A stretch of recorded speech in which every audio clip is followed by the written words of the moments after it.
Assalamualaikum teman-teman, masih di Debu Terbang Channel. Hari ini kita ingin review buku yang judulnya The Power of Habit, ditulis oleh Charles Duhigg. Bukunya bagus ya. Ini masuk dari salah satu New York Times bestseller. Jadi Charles Duhigg ini bercerita mengenai seperti apa sih mekanisme kerjanya kebiasaan.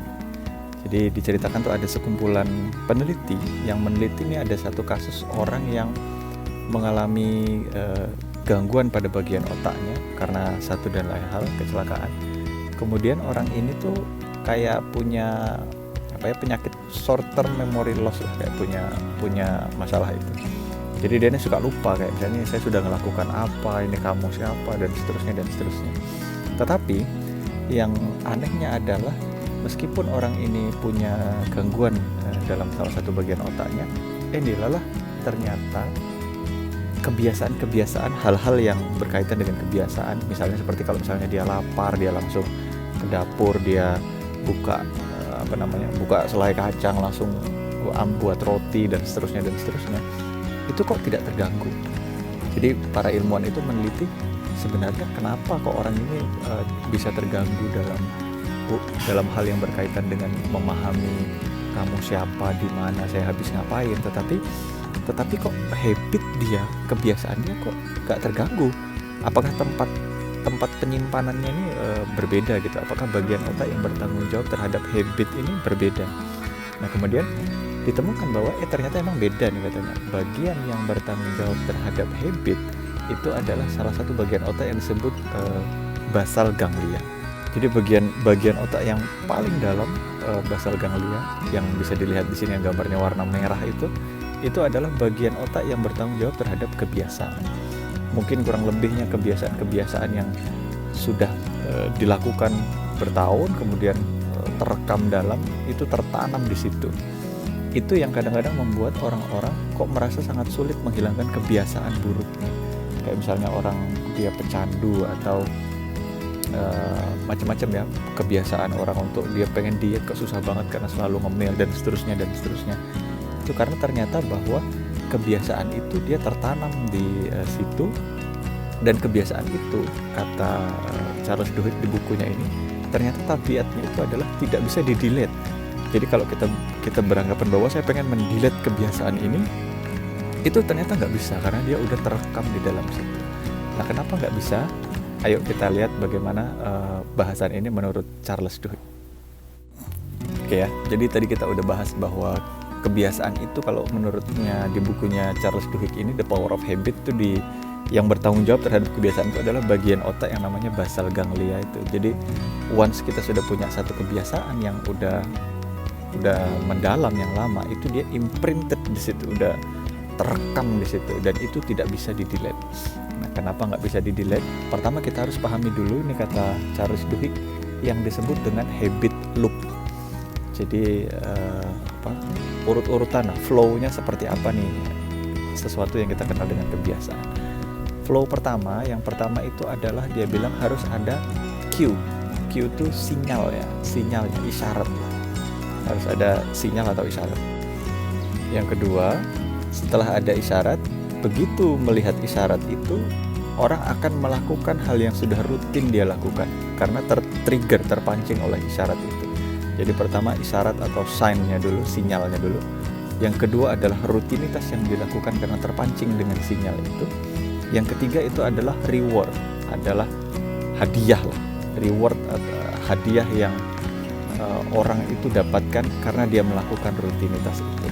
Supaya nggak abstrak, ini ada contohnya. Jadi contohnya ya. Jadi ceritanya ada seseorang yang dia punya kebiasaan nih suka gigitin kukunya, gigitin kukunya. Orang ini datang ke terapis, seorang psikolog waktu itu, terus dianalisa lah, kenapa kok kamu suka gigit-gigitin kuku. Ada sesi tanya jawab dan seterusnya sampai kemudian terbongkar kenapa orang ini suka gigitin kukunya. Ternyata yang pertama, sinyalnya dulu ya, sinyalnya apa, isyaratnya apa. Yang pertama, orang ini suka gigitin kukunya kalau dia sedang boring, dan gak ada kerjaan, sedang tidak melakukan sesuatu, bingung, gak tahu mau ngapain, ini boring.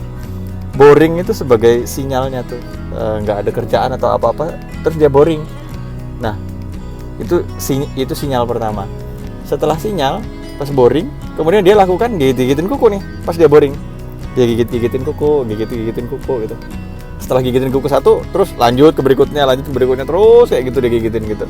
Nah karena pertama dipicu oleh rasa bosen, boring, nggak tahu mau ngapain, terus dia gigitin kukunya sebagai rutinitas. Kemudian setelah dia gigitin kuku, setelah selesai itu dia ada rasa accomplishment ya, merasa kayak wah ini gue udah selesai ngelakukan sesuatu nih, karena nggak penting sebenarnya dia gigitin kukunya semua sampai habis gitu kukunya, sampai di semua kuku di jarinya dia gigitin. Cue, terus rutin, terus reward, isyarat atau signal, terus habitnya, kebiasaan yang kita lakukan, lalu reward, dia bilang gitu. Nah loop ini sekalinya dia udah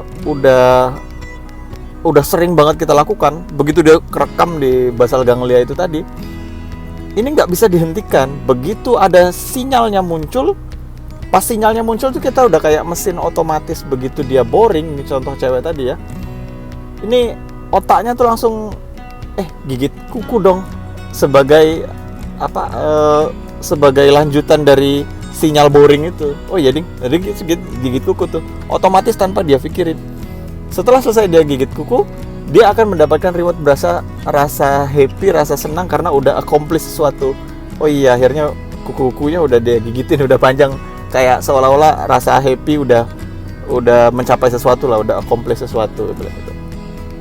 Nah, loop seperti ini dia bilang nggak bisa di-delete loop seperti ini. Jadi kalau kita misalnya pokoknya saya nggak mau lagi menggigit kuku begitu doang, itu nggak bisa. Pas orang ini dia sedang nggak ngapa-ngapain, dia akan tertrigger karena itu udah kayak diinstal program otomatis gitu di otaknya. Pas ada sinyalnya, langsung lakukan sesuatu. Ada sinyal, langsung rutinitasnya dilakukan sesuatu. Dia bilang gitu. Sebenarnya otak kita itu, kata Charles Duhigg, otak kita itu mengejar rewardnya sebenarnya. Dia mengejar rewardnya itu. Ya bilang gitu. Nah, jadi bagaimana sih sebenarnya kalau kita pengen mensiasati kebiasaan yang jelek? Nah, ternyata ada caranya. Meskipun dia tidak bisa di-delete, tapi ada caranya, kata Charles Duhigg. Caranya begini. Kalau kita udah tahu habit loop itu cue, lalu rutin, lalu reward, cara untuk mengubah habit kan rutinnya nih. Cara untuk mengubah habit itu adalah keep the cue, biarin isyaratnya, keep the reward, biarin rewardnya, but change the routine, dia bilang. Karena sebenarnya kita itu bukan mengejar rutinnya, tapi kita mengejar rewardnya. Contoh, pada akhirnya nih, orang yang tadinya suka gigit-gigit kuku itu oleh terapisnya itu disuruh pertama dia menganalisa dulu, dalam sehari itu kamu berapa kali sih kamu pengen gigit-gigit kuku gitu. Nah, gitu. Lalu pada saat dia pengen gigit kuku, tandain. Pada saat pengen gigit kuku ditandain. Jadi akhirnya dia tahu, dalam sehari gue 28 kali ternyata tuh. Nah, ada kayak gitu. Dan setiap 28 kali itu mesti itu pas dia lagi nggak ngapa-ngapain, pas dia lagi boring nggak ngapa-ngapain. Gak mungkin dia lagi ngerjain tugas kantor sebelum gigit-gigit kuku, nggak begitu. Karena dia gigit kuku itu dipicu oleh sinyal boring, nggak ngapa-ngapain gitu. Nah, pada saat keinginan dia muncul, pada saat sinyalnya muncul, dia boring nggak ngapa-ngapain, terus keinginan untuk gigit-gigit kuku muncul, disuruh dialihkan gitu. Jadi kamu pedikur apa sih bahasanya yang cewek itu, mani pedi lah gitu. Jadi instead of nih orang gigit kuku, dia benerin, dia gunting kuku beneran, terus mani pedi dicatin gitu-gitu untuk itu. Nah jadi sinyalnya masih tetap sama, adalah rasa boring yang muncul pas dia nggak ngapa-ngapain, tapi rutinnya digeser dengan ya udah kamu sekalian aja kamu mani pedi, bawa alat-alat mani pedi gitu, terus diiniin kukumu gitu. Selesai dia melakukan rutinitas itu, rewardnya tetap sama. Dia merasa feeling accomplished, dia merasa wah, gue udah melakukan sesuatu nih. Nah gitu. Jadi dia merasa happy itu. Nah otaknya itu merespon karena ada reward di belakangnya itu. Jadi otaknya itu otaknya itu masih senang dengan rewardnya itu gitu. Jadi dia bilang untuk menghapus kebiasaan jelek, sebenarnya kamu bukan menghapus, tapi yang kamu lakukan adalah override kamu buat pattern kebiasaan baru yang nanti itu dia akan mengubah kebiasaan lama yang jelek. Nah, jadi gitu ya. Makanya jadi benar juga sih ada yang orang bilang untuk menghilangkan kebiasaan jelekmu, sibukkan diri dengan hal yang positif. Ya benar juga sih, kita menyibukkan diri dengan hal yang positif artinya kita membuat habit baru. Tapi tanpa kita memahami mekanisme habit loop ini, kayaknya kita kalau just doing the habit aja itu kurang pas. Kita harus tahu habit ini, rutinitas itu, untuk sebuah rutinitas tertanam menjadi habit, dia harus diapit oleh dua sisi, cue dan reward. Ada lagi cerita di buku itu dibilang ada dia sendiri kalau nggak salah sih, Charles Duhigg ini ya, dia itu setiap sore selalu makan cookies, dia bilang gitu. Nah terus dia analisa kenapa sih kok ya saya makan cookies ini, kenapa sih itu, karena banyak banget makan cookies, dia bilang. Ternyata sebenarnya dia itu hanyalah pengen mendapatkan reward berupa rasa rileks pas makan cookies itu. Jadi sebenarnya dia nggak makan cookies, nggak lapar, dia nggak lapar, dan cookiesnya pun nggak yang mantep-mantep banget sih, tapi dia rasa rileks saat dia memakan ngemil cookies itu. Oh sebenarnya dia itu bukan ngejar cookiesnya, baru dia tahu nih ya, dia ngejar reward berupa rasa rileks itu. Terus dia lihat nih, apa sih yang memancing dia untuk memulai rutinitas makan cookies itu? Yang memancing itu adalah isyarat kalau udah sore jam 3:30 waktu itu. Mungkin sudah deket-deket jam-jam selesai pulang kantor ya. Dia ngerasa sama kayak tadi, boring untuk ini. Saya pengen relax lah atau apa tuh. Pelarian paling gampang dia ke toko terdekat beli cookies, terus makan cookies seperti gitu. Akhirnya dia coba nih, dia udah tahu nih. Yang pertama dia udah tahu sinyalnya nih setiap jam 3:30 sore. Jadi dia pasang alarm beneran nih. Setiap jam 3:30 alarm dia bunyi, dia udah tahu nih kebiasaan dia dimulai di sini gitu. Sinyalnya udah tahu dia. Dia coba sinyalnya tetap, tapi rutinitas dia belokkan. Dia coba instead of saya makan cookies, alih-alih makan cookies saya pengen coba saya cari aja teman dekat saya terus ngobrol-ngobrol, karena orangnya mungkin ekstrovert dan suka ngobrol-ngobrol ya. Kemudian dia pergi ke teman-temannya, ngobrol-ngobrol, ketawa TV. Dia seneng dong.